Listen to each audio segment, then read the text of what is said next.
Scanning for audio.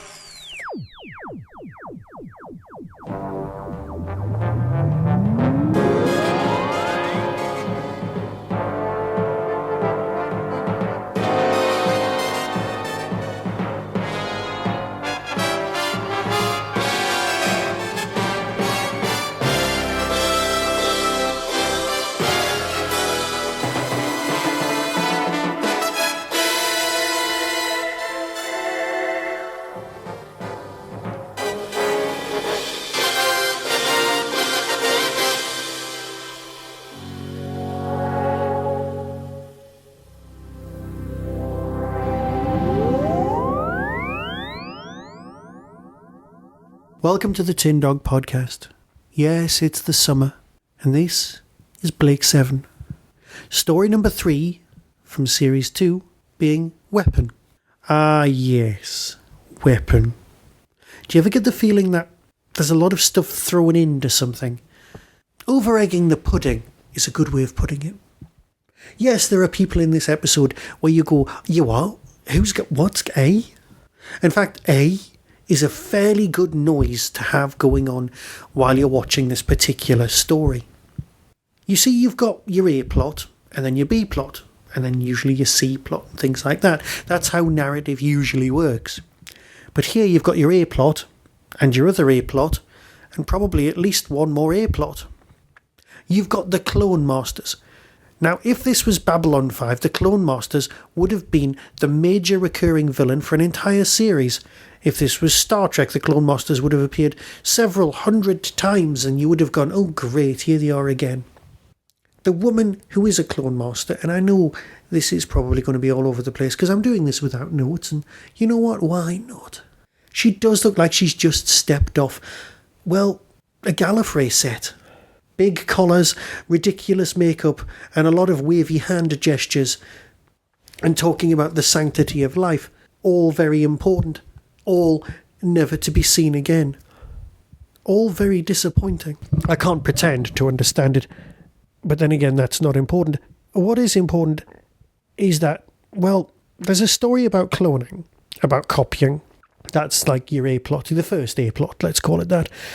And then you've got, well, let's talk about the elephant in the room. Travis version 2.0. Everyone watching is going, well, that's not Travis. I remember Travis. I watched Blake 7. I'm a fan. I saw all of Travis in the last series. This bloke's a cheery, chirpy Cockney character. Is this a fancy dress competition? And all the usual nonsense that people like me spout. No, what they've done is they've done a recast.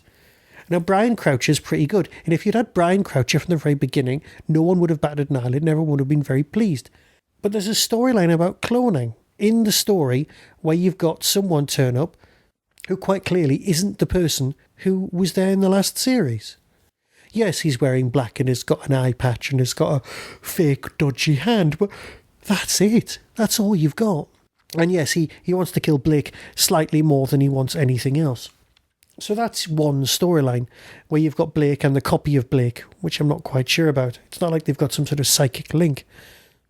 Yes, you've got Servalan, and after listening to the Jacqueline Pierce biography CD, I'm seeing her in a whole new light. Yes, she's dressed in, I can't even begin to tell you what she's dressed in. I'm sure there's a fruit bowl that looks just like that neck piece she's got on, available from IKEA.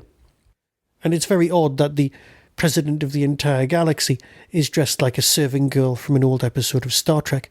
But that's the way of the things in the 70s. But it's the other A-plot, the actual weapon from the title. That's the distracting thing. That's the thing that really distracts you. Because you've got a strange balding bloke who also looks like he's just stepped off, well, some sort of Gallifrey convention circuit. And his bond slave. Has slavery even been mentioned in the Federation? I don't even know how that works.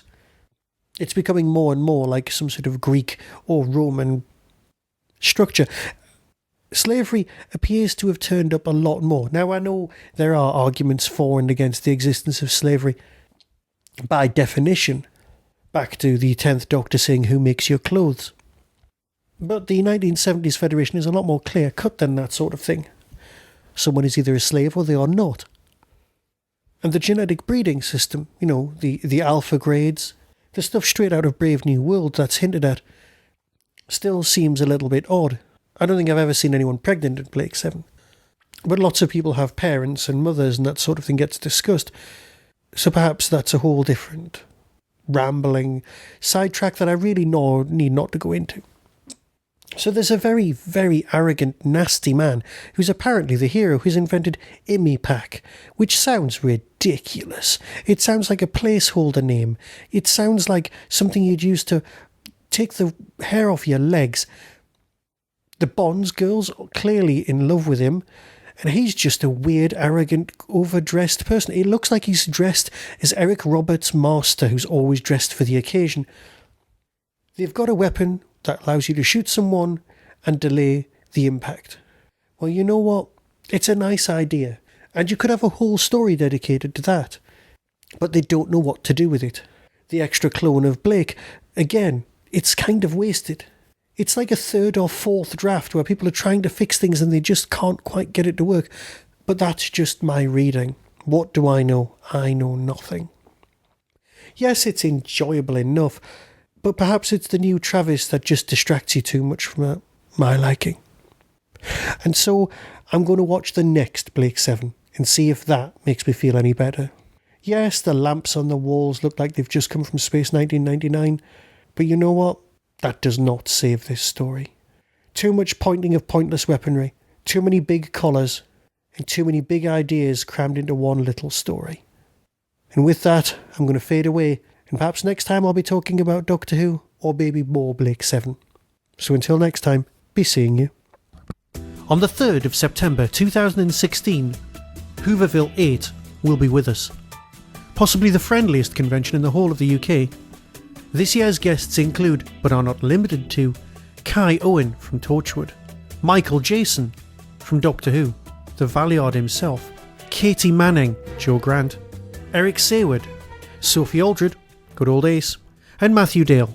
For more information and to book your ticket, visit the Derby Quad website, www.derbyquad.co.uk, derbyquad.co.uk.